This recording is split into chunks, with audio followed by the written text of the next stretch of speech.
Before we go to Maury, let's take a look at a short video clip that gives us a little bit of an insight into Maury's life.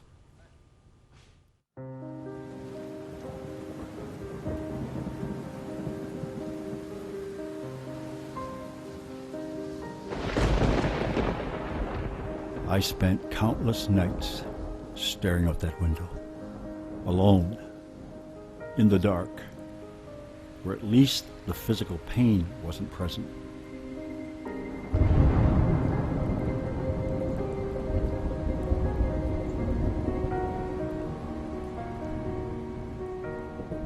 I felt the frenzy of unwantedness. I tried to understand why this hunter hunted me.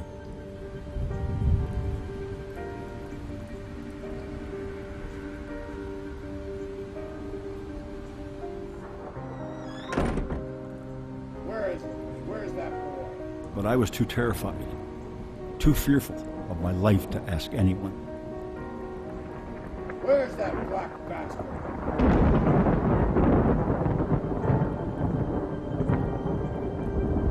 I'm gonna kill him.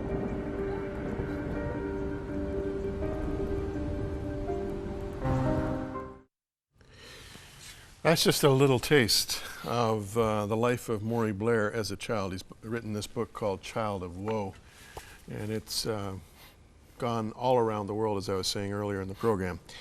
And Maury is not a stranger to many of you, but he's been absent for many years on this program. It's about time he came back. Welcome, Maury. Thank you, Jim. Have you checked to see if the chair is strong? Just gonna make, yeah, I'm okay, yeah. You remember when I had you on my Eye to Eye show a few years ago? I remember. We were talking and suddenly we heard this sound. I heard this sound and you're still sitting there.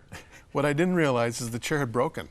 And you, pro that you are, stayed in a kind of a squatting position until we went to the bumper package and you were able to stand up and the chair just totally just crashed to the floor. Well, I knew if I moved, it was going to go, and I thought, we're on television. I'll ruin this whole program. I got to hold steady. Well, you know, if you had gone back, you know, it wouldn't have really caught a sight, eh? Yeah, it would have been a blooper forever. Yeah, no, if we could replay that, we could probably do it again. Well, it's great to have you here, Maury, and it's such a moving and disturbing story that you have, and yet it's ultimately out of the hopelessness of your childhood has come great hope, and Yes. you're now a grandfather as well, a father of course, and a grandfather, and you've got this worldwide ministry. Let's go back to the beginning. How is it that you as a little boy were upstairs looking out through that window, waiting for some sound of the hunter, the old man, the stepfather coming looking for you to beat you up again? How did that all come about? Well, it came about by the fact that my mother had been in her first marriage, had 3 children, married to his brother. Her husband died, and he wanted to marry my mother. My mother was afraid of his violence and his alcoholism, so she turned him down. He was very angry.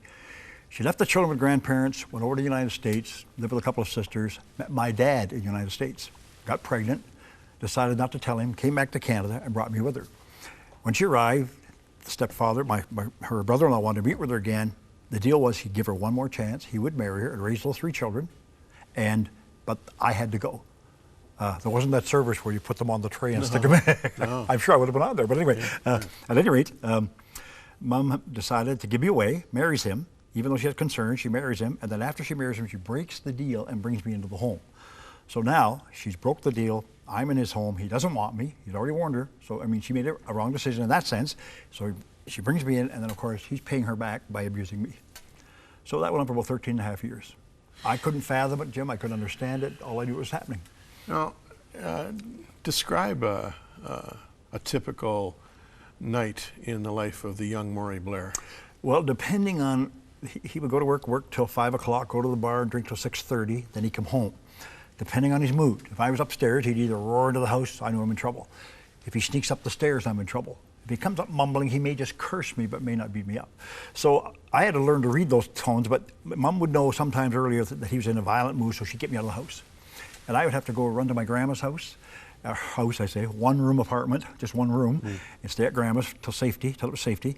I'd be brought home, I'd be tucked under my brother's body so he wouldn't know he was even home. It was terrifying. It was. You would hide under your brother? They bury me on the bed, and then you put a cover over me, and then they'd go all the way around me and my brothers, so he wouldn't know I was there. So if he came in looking for me, he couldn't see me buried under those bodies. I'm there, terrified, but he doesn't know. And then so he goes back to bed and sleeps in. Then I get up real early in the morning and I get out of that house as fast as I can go. So a day for me was a daily wondering, am I going to live through the day? Am I going to make it? Is it going to kill me today? I really thought that I wasn't going to live very long. I used to stand on bridges, and part of my problem, Jim, was the shame and the blame that every child abuse victim takes. You take the blame and you take the shame. You're ashamed of what you are because you're brainwashed into believing that's what you are. And then you take the blame for all the problems in the home. Like I hear him cursing my mother. You brought that piece of garbage into my home, et cetera, et cetera. So he's hurting my mother. So it's Maury's fault that Mom's hurting. So I'd find myself standing on that little bridge on Paris, Ontario, looking down the water thinking, I didn't want to die, but I didn't think I had any alternative, but I'm glad I didn't jump. I didn't. And then I thought of the big train bridge going over Paris here. If I get up on that train bridge, I can face the train. If I can't face the train, I'll jump. I got to die because then if I die, he'll treat Mom better. Of course, that wouldn't have been the truth at all because he had all this built-up anger that we've been hearing about on the program this morning. He had all that built-up anger in him, so that wouldn't have solved anything.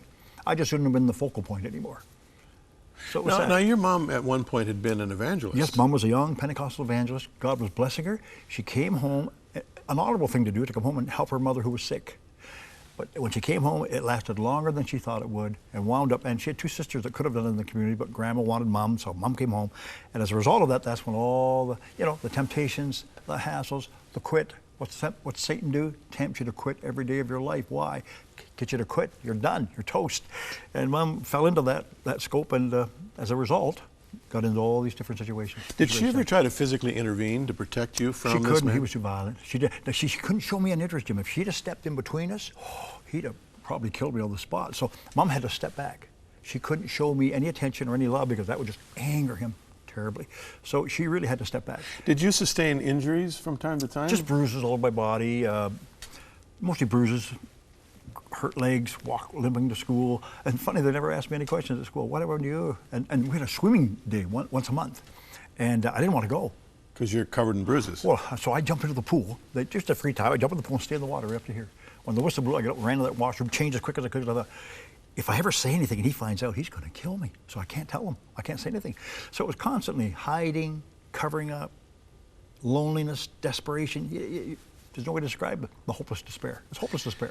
Now, you were a kid. You did kid things. I mean, you had Sure. you had interaction with neighbors' kids, and you did some silly My brothers things. and I, there's 6 of us. You were a bit of a character. I mean, you must have had some resilience way down deep in your soul. Yeah, it's hard for me to put a finger on it at that time. I'm sure it was God sustaining me because I'm sure I would have given up otherwise. I look back now and think, I should have been dead on a number of occasions. We get into all kinds of trouble. The police department came to our house right off the bat to see what was going on. And I remember one night we were throwing firecrackers into people's houses of all things. And the police caught 3 of us. And he drives to the top of the hill and he looks down the hill. He says, you live there, don't you? I said, yeah. The other boy, you there? He said, okay, I'm going to sit here and watch you go. And I found out years later, because he had such conflict with my stepfather, he knew if he sent me home or took me home in the car, that you would have been in big trouble. I'd have been in big trouble. So he gave me a break. He gave me a break, yep. I'll never forget that. Yeah, I'll never forget that. Now, when was it that you tracked down my real parents? Your real my real father? dad. Yeah. Your real dad. I did a little investigating, and I thought it sure be nice to at least see him. At least we would say, hey, do you know about me or anything? So I did a little research, and I had an archivist help me, and sure enough, I found the whole family. In fact, yesterday, Jim, one of my sisters from Mill Creek, Indiana, called my house to wish my wife, Bev, happy birthday. Oh, your wife had a big birthday yesterday. Her big birthday yesterday. I'm married to a 65-year-old lady. She looks about 35. She's gorgeous, and I'm married to her. Well, there you go. And we've had and she's an awesome wife, mom, and grandma. Oh, they love her. Yeah. They love her. And so you look back at all these circumstances, and so she encouraged me. Honey, you should investigate your family. And I said, well, I don't know. She said, yeah, come on, do it. So finally, wrote a letter and sent it down. And I sent it to the older sister. And the older sister got the letter, and I found out years later, they told me, oh, you never should have sent it to her. She wouldn't say anything and tell anybody. But sure enough, I discovered that my dad had died of a heart attack, picking mushrooms, but there was all the family. So I sent the letter.